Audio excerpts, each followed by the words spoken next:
clear evidence that the narcissist has been hurting since you left. Hello everyone, and welcome back to another exciting video. Before we dive into today's topic, I invite you to subscribe, follow, and join me on this fascinating journey of exploring our destinies. A warm welcome to all new subscribers and followers. I truly appreciate your return and your engagement with my content. Your support means the world to me, so please like this video to help our community grow and thrive. Today, we're going to discuss the narcissist and how their suffering begins once you're gone. Shall we delve into this topic? Let's get started. The discard has happened. Whether it was you or the narcissist who initiated the separation, you have now left the scene. As I mentioned in a previous video, you probably took the generator and left quickly. Now that you're gone, let's talk about the somewhat comical yet serious situation you left behind. The pain will start and unfold as follows. Those of you watching who have experienced this might have heard from flying monkeys or others associated with the narcissist. This is how your absence brings them sorrow. Close friends of the narcissist have seen this scenario play out many times. They will never admit this, especially not to their family. They won't acknowledge that they have encountered many people like you and that the same outcome has always occurred. This is information you won't receive. The narcissist has a lot to deal with now. The smear campaign likely began even before the discard. Once you took control and left, the narcissist focused their attention on their family. If the narcissist is female, I'll try to imitate her voice as I share what she might have said. You know, she'd say, "I told you from the beginning she was unstable. I told you she tried to control me and wanted to decide everything. She didn't want me hanging out with my friends or the guys I've known since childhood. She was always trying to regulate my contacts and activities. A grown woman. Men, think about your own experiences."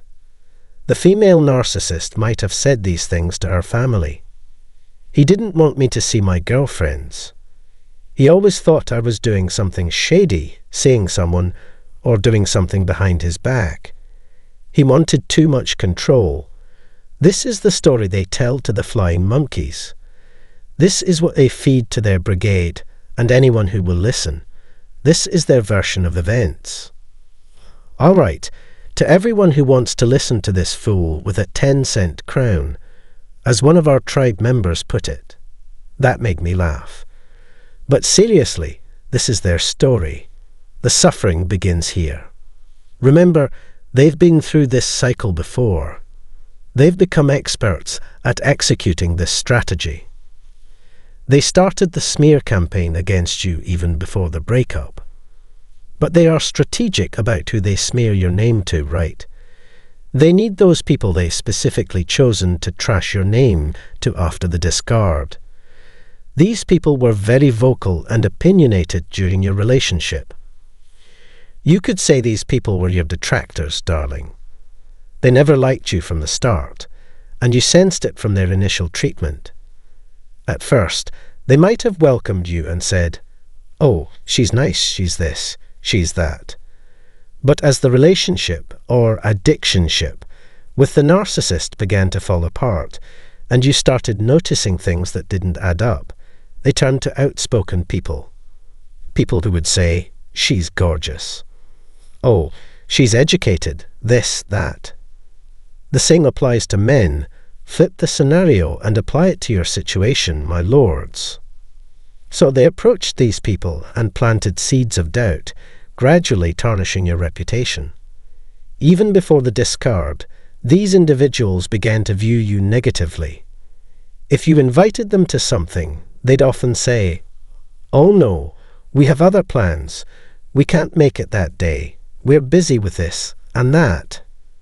They were simply participating in the slander campaign. They weren't actually busy. They just didn't want to interact with you because the narcissist had filled their heads with lies and things they wanted to hear, causing them to avoid you. Remember, Narcissists plan everything meticulously. Let's discuss the pain again. Yes, they were strategically smearing your name even before the discard. Then, boom, they had to intensify their smear campaign right after the discard. Let me explain what happened next. They reconnected with those they had started smearing your name with, perhaps a brother, the mother, or anyone else in their network who believed their lies. This might include any member of their brigade or a close friend, regardless of gender. Their audience is anyone willing to listen to their stories. They knew exactly whom to contact because they had already identified who would have issues with you when they first introduced you to their family. Why? Because they resented you for being too polished, too wise, and radiating a wonderful inner light. Where there's one narcissist, there's often another. They just didn't like you, honey. They never liked you from the start. They knew their relationship with you would end, and now the misery begins. Who will pay for their gas now? I told you. Who will cook for them? Since you usually covered the narcissist's financial gaps, who will do it now? They never contributed much, but you made excuses for them because you cared about them. I've been there myself and have the T-shirt to prove it. All the detractors, right? Narcissists turn to their detractors. Their mission will be accomplished. Yet, the slander campaign continues. Who will pay for their gas? They must rely on their poor new supply. Yes, the inferior new supply that can't provide half of what you offered. Because narcissists always think the grass is greener on the other side. However, as noted, they don't realize there's dirt on the other side until they turn over that metaphorical grass. They should have taken care of their own lawn. Unfortunately, they can't even manage that. Their illness makes them selectively ignorant, preventing them from accomplishing it. I've said it before, and I stand by it. They lack the ability to reason logically, and anyone who can't reason is a fool. Dear, you've left the situation and taken control of your own life. You're gone. Now narcissists rely on their flying monkey squad to support them with things like gas money and dinner preparation. These flying monkeys will call you, trying to draw you back in for the narcissist. They'll use proxy tactics, asking, "How are you?"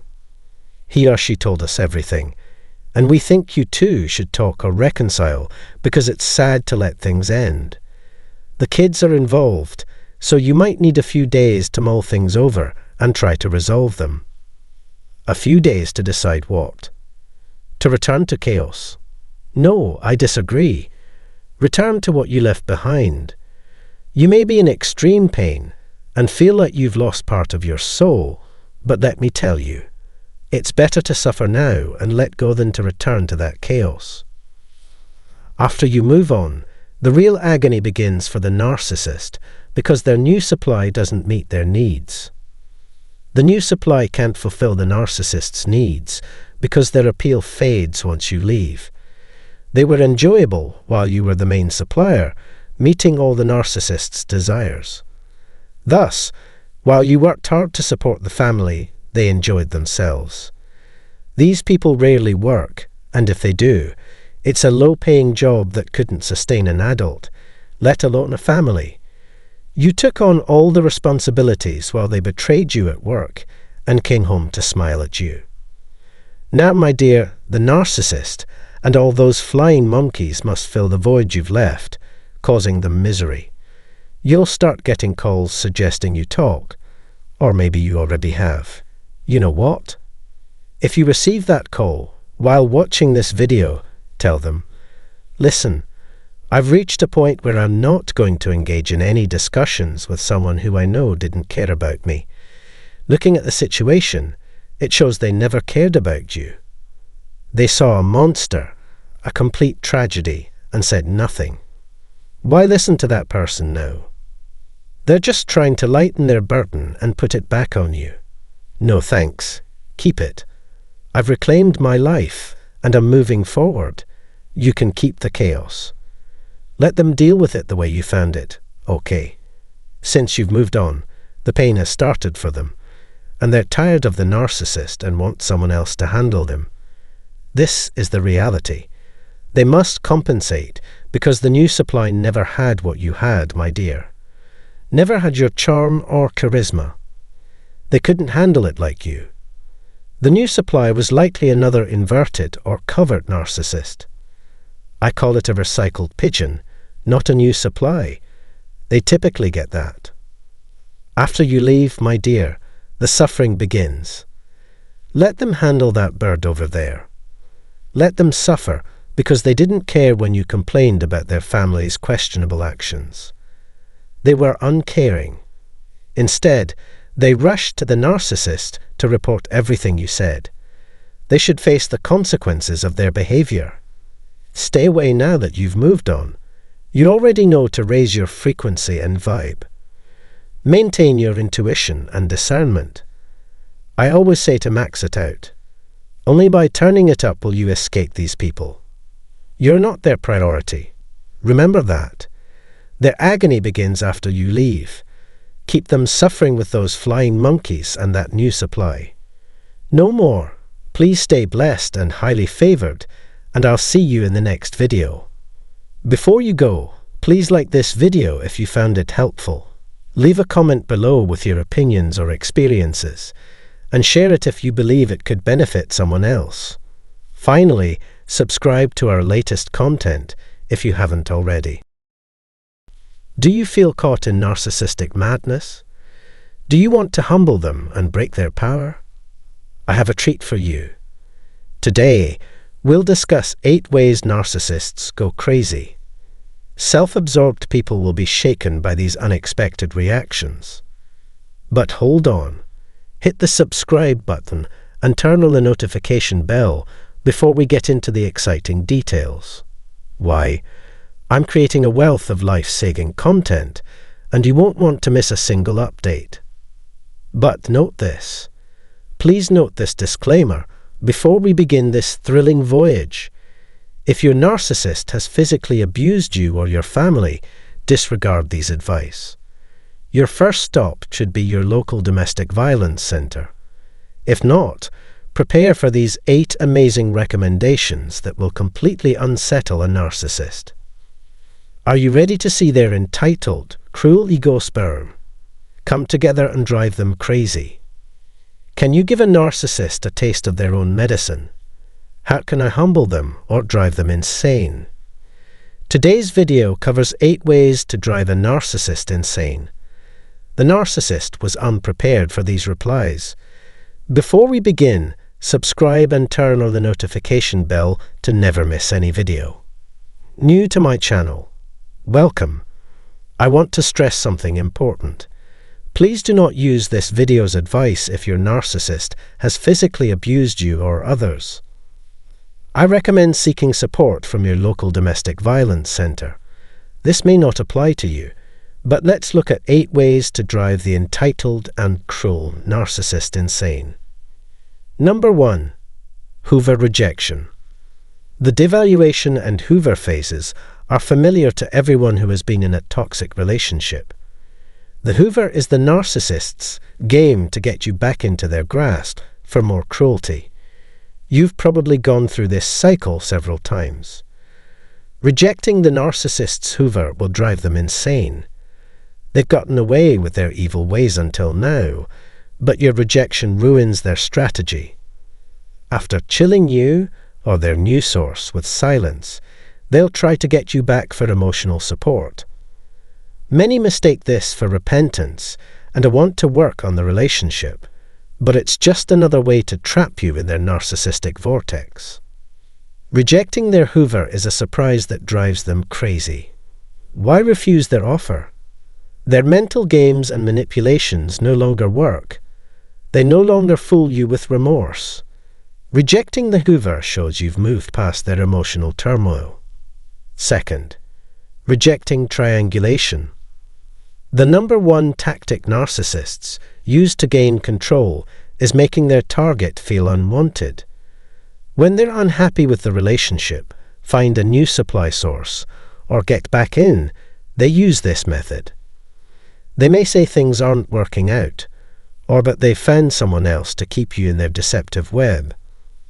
They may even lie about wanting to break up with the new lover, but being unable to. They use triangulation to put you against others, pushing you to compete for their attention and affection, and changing your appearance or conduct in a vain attempt to please them. As I've said in prior videos, narcissists don't care about beauty, income, or education. Even major physical changes won't be enough to win their love or keep their attention. Thus, when you discover that the narcissist is pursuing new targets or having an affair, gracefully leaving their triangulation games is the ultimate display of strength. After the game, they can move on to their next supplier while you exit with dignity. They're furious that they've lost control because of this rejection. Third, eliminate emotional vulnerability. Narcissistic abuse victims often believe the narcissist cares about their feelings and regrets their behavior. These victims become emotionally vulnerable, sharing their deepest fears, frustrations, and scars with the narcissist. They don't realize the narcissist is using cognitive empathy to get this information. They abuse victims by exploiting their vulnerabilities and scars instead of empathizing. Because their victim admitted their shortcomings, they attack the most painful regions. Unfortunately, this emotional weakness makes it simpler for the narcissist to reclaim you. They know they can use their data to create the perfect hoover when they storm away after a fight. As said in the first tip, rejecting their hoover is crucial. Doing so removes their power and shows that their mind tricks cannot affect your emotions. Fourth, maintain clarity. Staying clear will get under a narcissist's skin. Refuse their gaslighting to break you. They will manipulate your emotions and memories to keep you under control. Love bombing and cognitive empathy may seem appealing, but they are designed to impede independent thought. Narcissists fear you will remember life before them, and any sense of autonomy drives them insane. To see through the narcissist's lies, keep a journal and confide in a trusted friend. These materials can help you resist their attempts to distort reality and distrust your intuition. Narcissists will try to break you down if you stay clear. However, maintaining your reality empowers you to resist their manipulations. Number 5. Show their tricks. Disclosing the narcissist's manipulations rattles their cage. Start with text messages or narcissistic articles to show their questionable behavior. You could even get a new source to expose the narcissist. These are just preliminary measures. Telling the narcissist their game is up demands a different strategy. You no longer need proof of gaslighting, infidelity, or lying. That's established. You show by your behaviors that you see through their facade. Avoid their looping talks and egotistical vortex. Walk away when they use prior events to deflect from their actions or manipulate you. Or say whatever to show you no longer care about their techniques. Let your activities show them you're wise to their ways instead of telling them. Number 6. Dismiss their nonsense. Expect verbal abuse from the narcissist. They will ridicule you as worthless, dull, and unwanted. They expect you to appreciate their presence. This type of abuse can be mentally damaging if internalized. You can turn the tables on a narcissist. Avoid responding to their verbal assaults. No crying, pleading, or emotion. Take the high road and leave the room calmly mid-sentence. Unexpected action will upset the narcissist and enrage them. They may continue their verbal onslaught to get a reaction, but resist their tactics. Avoid internalizing their harsh statements and letting them make you upset. Similar to jiu-jitsu for narcissists, the surprise turnabout will lessen their hold and you'll know you've won. 7. Ignore them. Narcissists require attention and adoration like oxygen. They need regular validation to maintain their weak self-esteem. To fuel their egos, they will drain everyone around them. Negative attention feeds their addiction, using the trauma link it produces to keep you in their grip. Silence is louder than words to narcissists. Indifference is their downfall. They prefer hatred to indifference. They hate being ignored, especially by people they want to manage. Just using grey rock won't work. Avoiding all interaction is the only effective choice. Co-parenting or professional duties may require interactions with narcissists. Minimize contact. At least pretend they don't exist. Block their messages, change your email, and refuse their offers. Denying them acknowledgement destroys their sanity. Remember that protecting yourself is more important than punishing or teaching them. Narcissists exploit even the slightest perceived slights, so don't let them hurt you. Embrace change. Narcissists rule narcissistic partnerships. We may think opposing someone means yelling, arguing, or exposing their wrongdoing. However, staying in the poisonous relationship feeds their ego and invites more abuse. To truly stand, we must follow the previous 7 tips. Narcissists hate change, especially controlessness. Maintaining a poisonous relationship fuels our bitterness and dissatisfaction. Liberation comes from change. No amount of proof or confrontation will help if we stay. Thus, pattern disruption and change are necessary. The fact that they get angry or deny guilt is irrelevant. Rebelling against their expectations causes chaos. We want to end their oppression, not drive them nuts. 9. Cut ties. Narcissists fear losing a reliable supply. However, trying to outwit them, argue with them, or damage their property just fuels their manipulation. We become the crazy ones while they keep playing mind games. Prioritizing our health and ending toxic relationships is the key to recovering power. Walking away is the ultimate humiliation for a narcissist, proving they no longer control us. It is the most effective revenge, driving people insane. We may feel guilty or sympathy after leaving, but these are the narcissist's voice in our brains. They will find other means of income.